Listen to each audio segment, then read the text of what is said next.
Hare Krishna, Krishna Krishna, Hare Hare, Hare Rama, Rama Rama, Hare Hare. Ó energia suprema de amor divina, por favor, eleva-me, envolve-me, protege-me. Namastê. Bom, vamos continuar então com o nosso estudo da canção Gita. Nós estamos fazendo a leitura do texto Bhagavad Gita e nós estamos dando continuidade ao prefácio, né? Então nós vamos agora cantar a canção de introdução, o mantra de introdução, e logo na sequência nós vamos dar continuidade. Por favor, aqueles que puderem ou que desejarem podem acompanhar comigo, porque é auspicioso entoar esse mantra antes de ler, né, a Gita. Jaya Radha Madhava Kunja Bihari, Jaya Radha Madhava Kunja Bihari, Jaya Gopi Jannavalabha Girivaradhari, Jaya Gopi Jannavalabha Girivaradhari, Jashodhanandanam Brajajanaranjanam, Jashodhanandanam Brajajanaranjanam, Jashodhanandanam Brajajanaranjanam, Jashodhanandana Brajajanaranjanam, Jamuna Tira Vanachari, Jamuna Tira Jamuna Tira Vanachari, Jamuna Tira Jaya Radha Madhava Kunja Bihari, Jaya Radha Madhava Kunja Bihari, Hare Krishna Krishna Krishna Hare Hare, Hare Rama Rama Rama Hare Hare, Hare Krishna Krishna Krishna Hare Hare, Hare Rama Rama Rama Hare Hare, Hare Krishna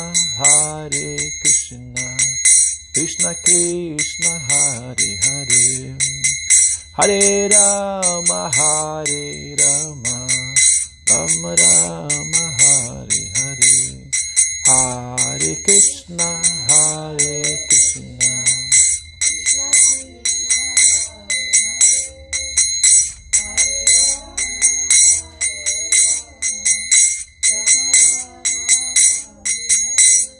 Hare Krishna Hare Krishna Krishna Krishna Hare Hare, Hare Rama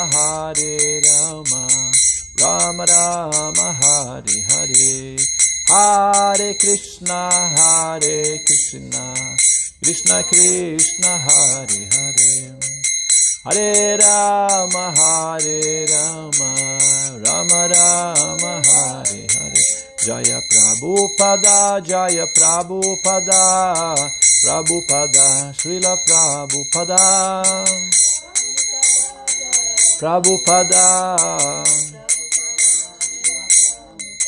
Gurudeva,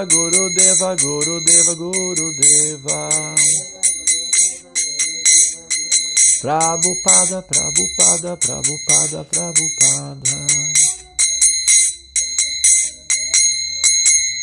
Srila Prabhupada Patita Pavana Ki Jayam Vishnupada Paramahansa Parivrajakacharya Astotra Sat Shri Srimad Sua Divina Graça Abhai Charam Bhaktivedanta Swami Prabhupada Ki Jai. Om Agyana Timiranda Sya Gyananjana Shalakaya Chaksur Unmilitanjana Tasmai Shri Gurave Namaha. Eu nasci na mais obscura região da ignorância, porém o mestre espiritual está abrindo os meus olhos com o achote do conhecimento. E ao mestre espiritual eu ofereço as minhas mais humildes e respeitosas reverências. Vanchakalpa tarusbhyacha kripa sindhu bhaivacha Pochitanan pavanebhyo Vaishnavebhyo namo namaha.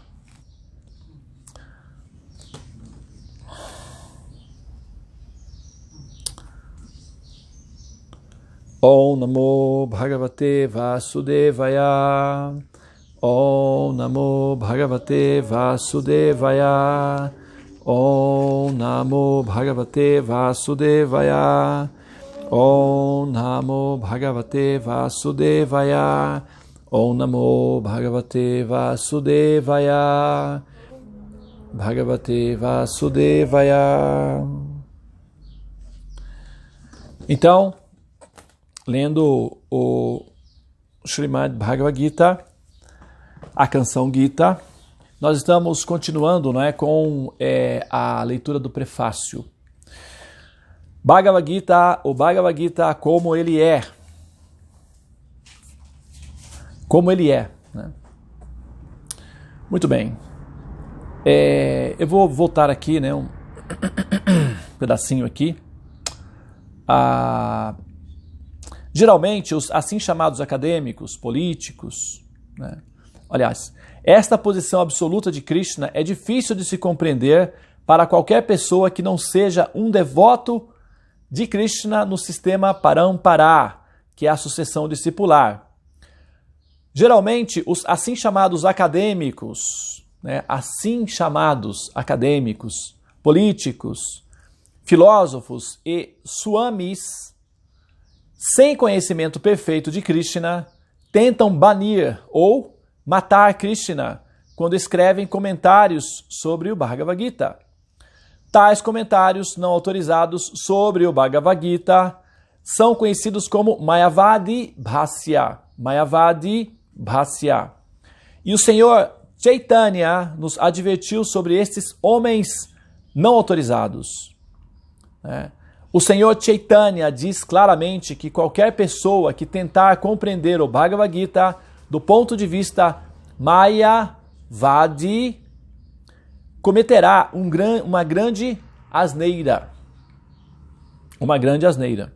O resultado de tal asneira será que o estudante desorientado do Bhagavad Gita certamente se confundirá no caminho da orientação espiritual e não será capaz de voltar ao lar, voltar ao Supremo. Muito bem. Então, olha só.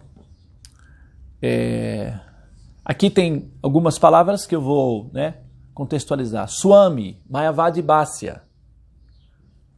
Swami significa swa, né? Tem a palavra swarupa, que significa a sua própria forma. Né? A swastika também vem daí da palavra, né? Swami significa o seu controle. Swami significa aquele que controla, né? Aquele que tem controle sobre. Swami significa o controlador. Por isso nós às vezes mencionamos Krishna como Swami, ó Senhor. Ou, por exemplo, na cultura védica, não é? Se costuma chamar o sannyasi Swamiji. Swamiji. Swami Prabhupada. Bhaktivedanta Swami Prabhupada. Né? O Senhor Prabhupada.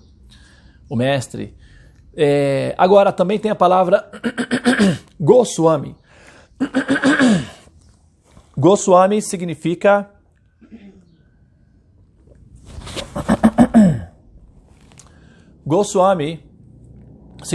o Go quer dizer sentidos, os sentidos. Por isso nós temos o nome de Krishna, Govinda. Govinda significa aquele que dá prazer aos sentidos. E Goswami, Swami o Senhor, Go dos sentidos. Então Goswami, Senhor dos sentidos. Então pode ser que vocês ouçam a terminologia Goswamis de Vrindavana. Os 6 Goswamis de Vrindavana, né? Bhaktivedanta Goswami, Hridayananda Das Goswami. Então, Swami é um sannyasi, normalmente é um celibatário que decidiu por conta própria e voluntariamente canalizar a sua força sexual, o seu impulso sexual, a energia da Kundalini para o propósito do autoconhecimento, para o propósito de utilizar essa energia que pode ser utilizada externamente ou internamente. A energia sexual, ela pode ser utilizada externamente ou internamente.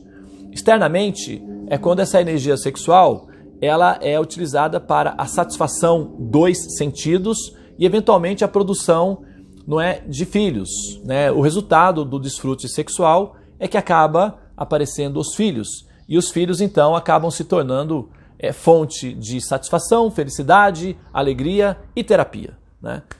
Agora, quando essa energia sexual ela é utilizada internamente, então o processo é que a consciência vai se elevando através da Kundalini até aquilo que se chama o despertar da Kundalini. E o que significa o despertar da Kundalini? Significa que o processador, que é o cérebro, vai ser irrigado com o máximo de energia possível. E esse processador irrigado com o máximo de energia possível vai funcionar de uma maneira acelerada. Como o sistema de simulação, que é o plano de fundo, ele é basicamente em velocidade da luz, ou até velocidade quântica, no sentido de que as velocidades são elas se transformam em singularidades, e singularidade, assim... Bom, vamos então... Vou abrir um outro link, tá? Acompanhe o raciocínio, vamos deixar esse link aqui em stand-by, vou abrir um outro link e depois eu vou juntar os dois, tá? A singularidade significa que a matemática, o nosso processador não consegue mais acompanhar o ritmo da velocidade da matemática. Então a matemática é um programa, né? É um programa virtual, é um aplicativo virtual. Então ela funciona de maneira lenta e ela vai acelerando a velocidade. É igual o universo, a expansão do universo. Então ele começa numa velocidade e vai acelerando até eventualmente alcançar uma velocidade que, na verdade, é uma velocidade acima da velocidade da luz. A luz viaja a uma velocidade dentro do universo, porém o universo viaja a uma velocidade um pouco mais rápida que a da luz. Então, os processos todos são muito violentos em termos de velocidade. Para acompanhar a percepção do programa de fundo, o processador ele tem que estar numa velocidade rápida. Por isso que os neurônios funcionam de forma muito rápidas, né? As sinapses são muito rápidas. Então, assim, só que a matemática como aplicativo, a velocidade da matemática é tão acelerada que chega em pontos micros, quando você quebra as partículas e vai além das cordas, então aí se transforma numa singularidade, que significa que o nosso processador não consegue mais acompanhar a velocidade da matemática. A matemática se quebra, vamos dizer assim, se dissolve, e o processador entra em pane e não dá mais para acompanhar. E isso nós chamamos de infinito ou de singularidade.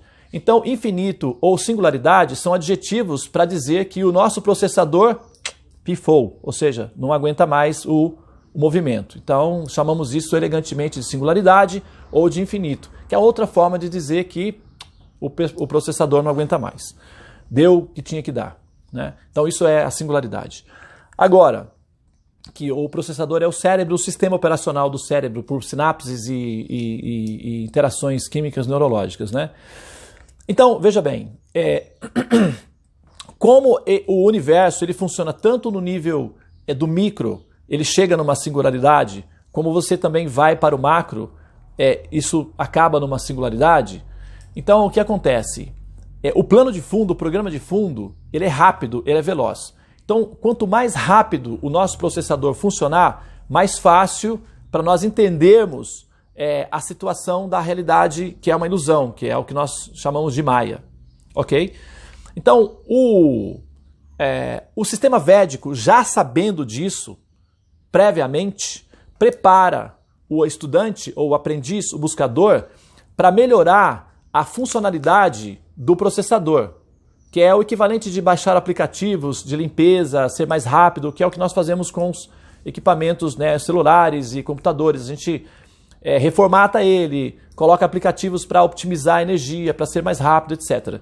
Então o sistema de Swami, introduzido nos Vedas, tem a funcionalidade de seguir essa ordem racional do funcionamento do universo.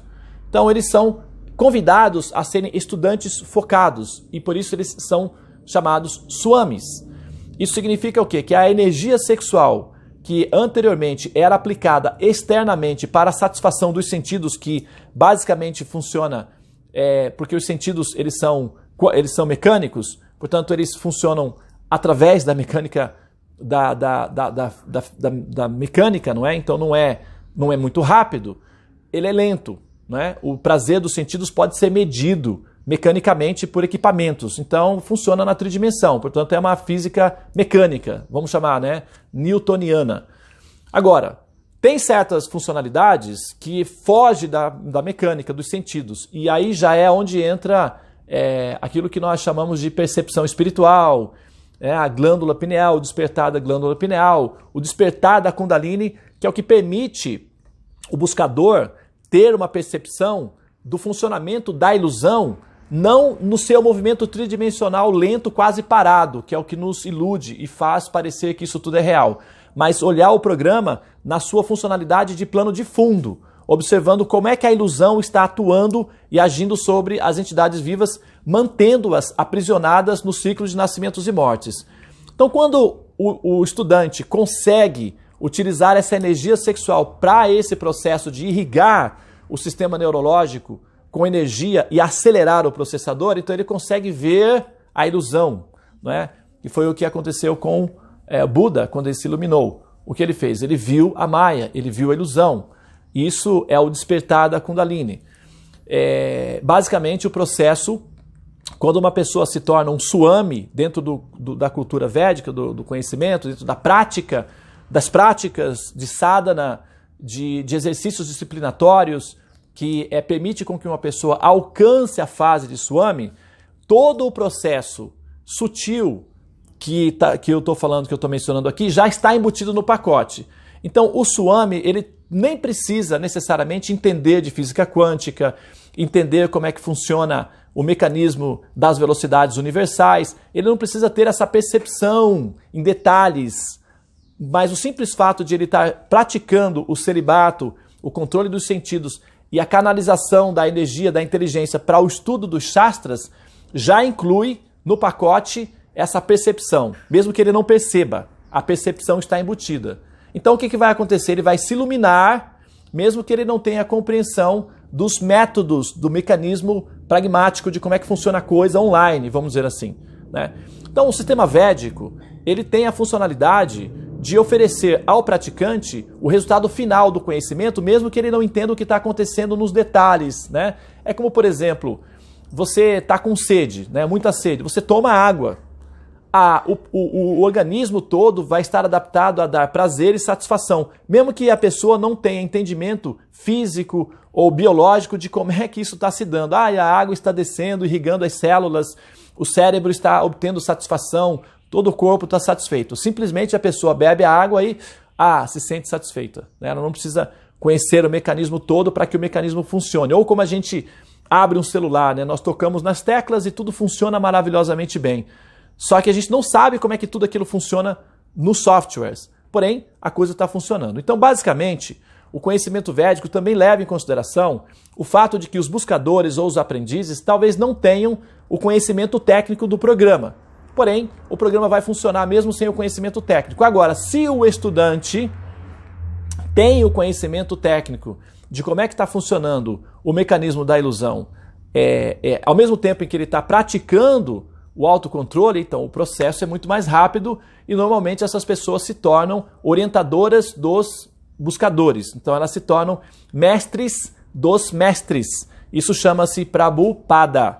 Prabhupada significa aquele que se tornou perito no conhecimento ao ponto de ser um orientador para os mestres também. Então ele não é apenas um orientador para a humanidade de modo geral, ele também é um orientador para os mestres. E aí nós temos o título Prabhupada, que é um Swami mais evoluído.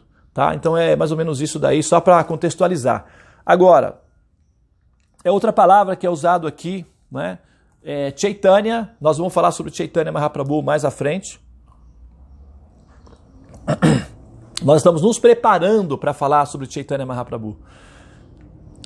Agora, Mayavadi, Bhāsya, não é? Aquele que entende, aquele que estuda o Bhagavad Gita do ponto de vista Mayavadi, ele fica arruinado do ponto de vista da conclusão final, né?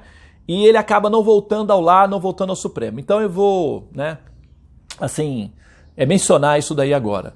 Veja bem, olha só.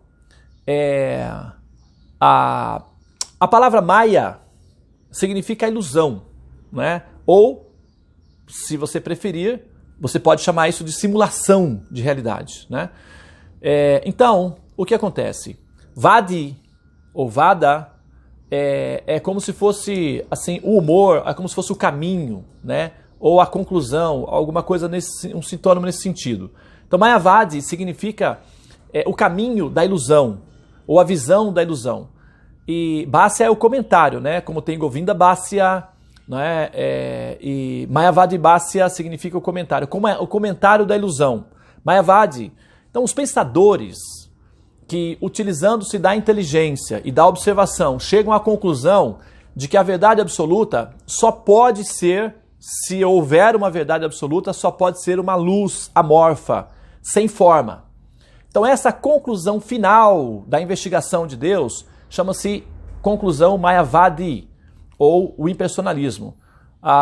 O filósofo pensador alemão Nietzsche costumava chamar isso de niilismo, apesar de que o niilismo tentado explicar pelo pensador, pelo Nietzsche, tinha mais a ver com uma depressão coletiva existencial do que necessariamente uma conclusão final da racionalização de Deus, porque na época do Nietzsche não havia ainda uma discussão tão completa e profunda como nós temos hoje a respeito do conteúdo da existência da verdade absoluta. Então ele falava mais de uma depressão coletiva do que realmente uma análise sistemática organizada sobre a compreensão de Deus. Agora, a questão é que o niilismo ou o mayavadismo são sinônimos, né? É uma depressão existencial. Quando essa conclusão de que a verdade absoluta é uma forma, aforma, ou seja, sem forma, essa conclusão ela é uma conclusão automática prevista no programa automaticamente. Ou seja, se uma pessoa parar e apenas utilizando-se da inteligência, somente da inteligência, a conclusão evidente vai ser que tudo é uma energia, que é o que se costuma falar, tudo é uma energia, Deus é uma energia e tal. Agora, energia podem ser mensuradas, a energia pode ser observada, pode ser racionalizada, né? Quando nós falamos de energia, nós podemos racionalizar a energia. Agora, quando você fala de Deus enquanto energia, fica uma coisa abstrata, não muito, excessivamente democrática, vamos colocar assim, porque não vira tudo, não vira nada, você não tem definição nenhuma, todo mundo pode falar o que quiser, fica uma coisa assim bem desorganizada, né? Por exemplo, de certa forma fica muito diluída. Talvez seja um dos efeitos do pensamento líquido dentro da teologia, né? A diluição total do absoluto talvez seja um efeito, né, do pensamento líquido. Mas olha só, agora, porque a física, o empirismo e a dissecação sistemática da realidade por parte da física e da matemática chegou à conclusão de que tudo é uma manifestação primária, como sendo uma emergência que seria o equivalente de um ideal ou matemática pura, vamos colocar assim. E a matemática, como é um aplicativo virtual, portanto, tudo que seria real se transforma em uma proposição, uma probabilidade de realidade, não uma realidade propriamente dita. Portanto, uma ilusão, né, que é o que nós chamamos de Maya. Então, essa conclusão não é preciso ser espiritual, não é preciso ser um monge, não é preciso ser uma pessoa mística, não é preciso ser um espiritualista para chegar a essa conclusão. Por isso que os físicos quânticos, os físicos, né, de modo geral, eles meio que menosprezam os espiritualistas, porque, veja bem, um espiritualista que precisa se esforçar para ter uma realização, digamos, do absoluto enquanto energia, o físico quântico no laboratório chega a essa mesma conclusão sem necessariamente ser um espiritualista. Não precisa ser um espiritualista para chegar à conclusão de que tudo é uma ilusão ou de que tudo é energia.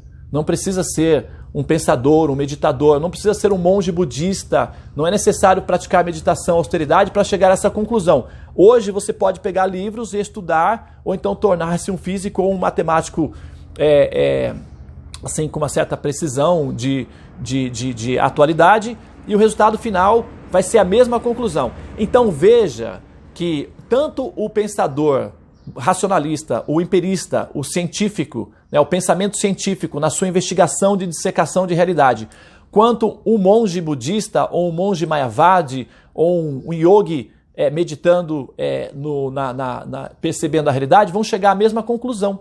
Não é diferente, né? Então, basicamente, tudo bem que essas conclusões elas se encontram em algum momento, mas o que eu estou querendo dizer é que não é necessário ser espiritualista para chegar à conclusão de que a base fundamental daquilo que nós chamamos de realidade é uma ilusão, tá? Agora, o espiritualista ele tem uma vantagem, ele interpreta essa ilusão como sendo parte da criação da verdade absoluta. Só que quando ele entra no conceito da verdade absoluta, ele se dissolve completamente numa luz amorfa.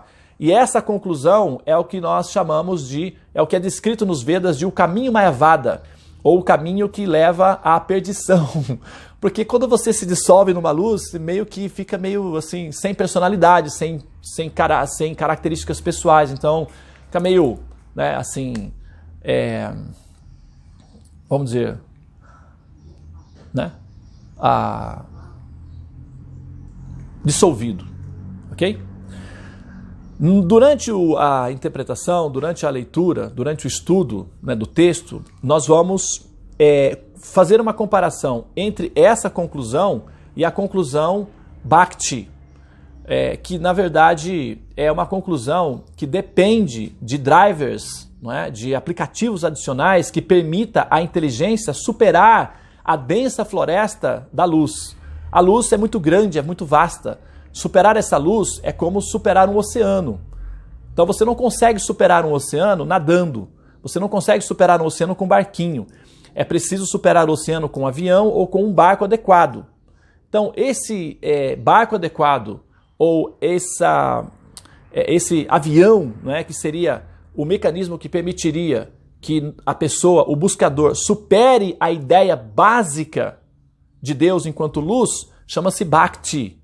Bhakti. E esse Bhakti é ensinado por Krishna no Bhagavad Gita. Então, os buscadores ou os estudantes que não conseguirem baixar os aplicativos, os drivers que permita que o estudante veja a suprema verdade absoluta como uma pessoa, vai ficar preso na luz. É uma prisão deliciosa? Pode ser, porque é tipo um suicídio existencial. Você não vai sentir mais nada, vai ficar meio em coma total, né?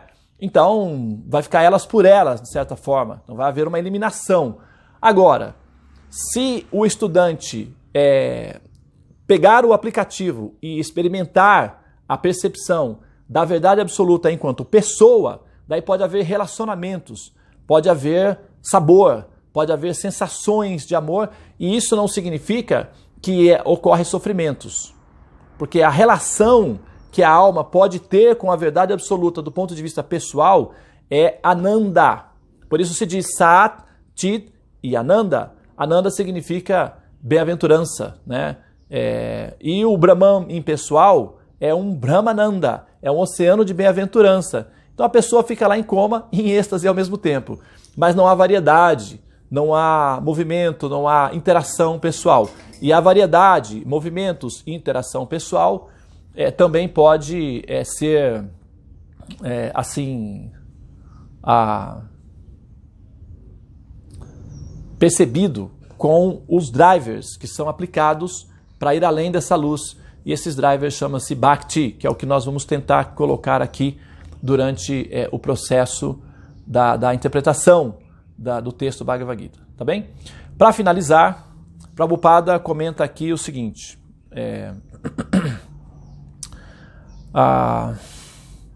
O resultado de tal asneira, ele chama de asneira. Nós não vamos falar asneira, porque Prabhupada era um velhinho, e aí você sabe como é que é, né? Pode, né? Um velhinho, um sábio, né? Vindo da Índia, falando isso é uma asneira, cabe. A gente não cabe, nós não podemos falar isso daí, né? Assim, em público, ou falando, não, isso é uma asneira. A gente não chama isso de asneira. Mas, de fato, trata-se de um erro de cálculo. Então, nós temos que saber o que é bom, e diferenciar uma coisa boa de uma coisa melhor. E a conclusão de que a verdade absoluta é uma pessoa, ela é melhor do ponto de vista psicológico e é um caminho menos difícil, mais democrático, vamos dizer assim. Né? O caminho do impersonalismo é um caminho que exige muito esforço e são poucos que conseguem chegar até a dissolução total, porque é anti-intuitivo essa conclusão. Né?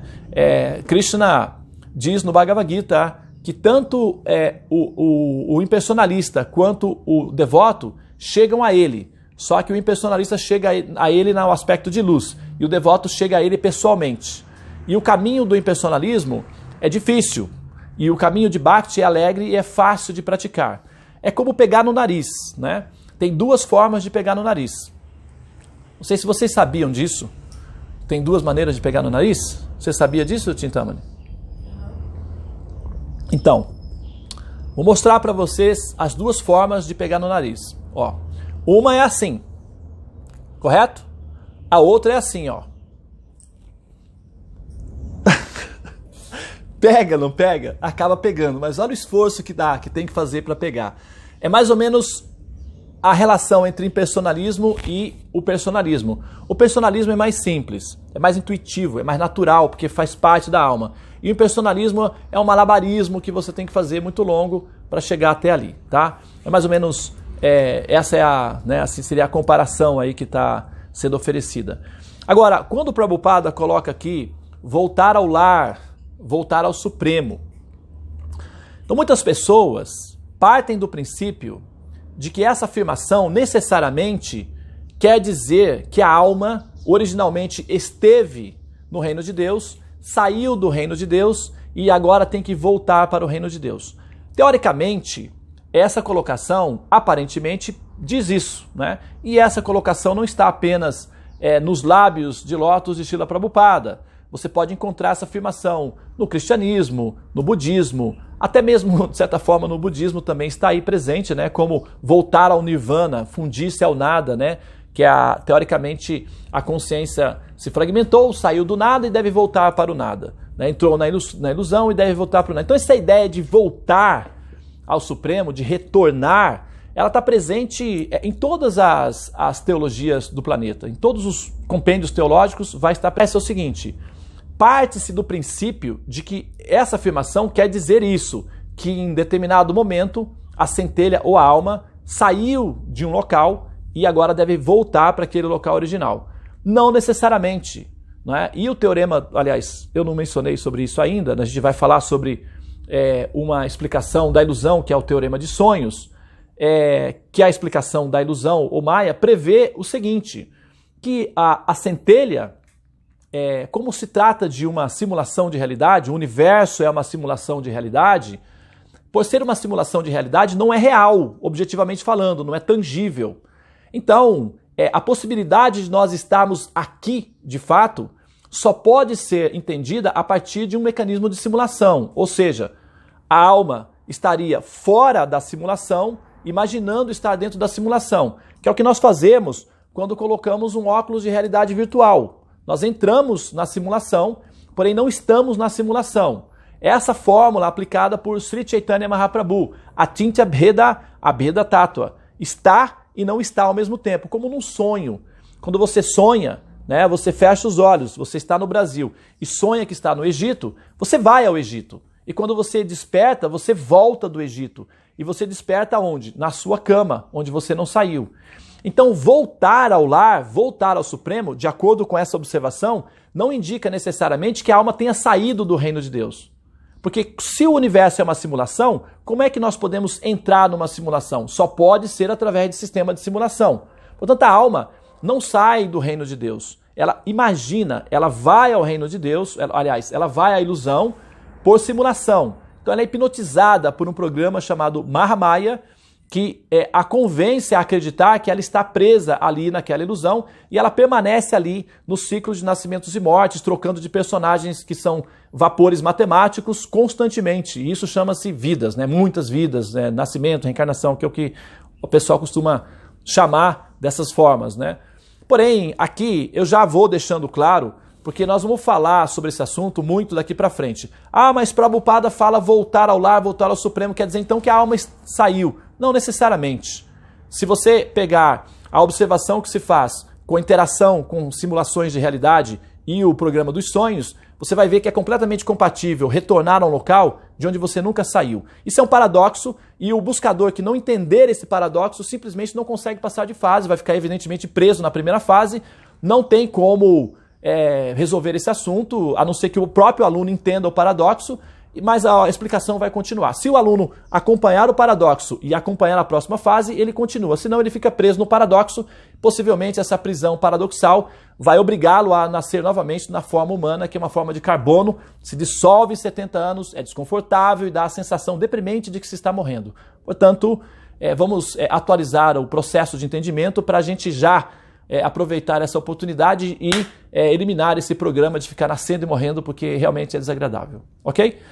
Muito bem, eu vou finalizar aqui e agora a gente vai então continuar aí com a próxima aula, que nós vamos continuar falando sobre o prefácio. Nós falamos sobre Mayavadi sucintamente, assim, passamos um pouco. A gente vai falar muito sobre essa conclusão, que é o caminho do impersonalismo, do Mayavadismo, o budismo, né, o niilismo. A gente vai falar bastante sobre esses assuntos aí, tá?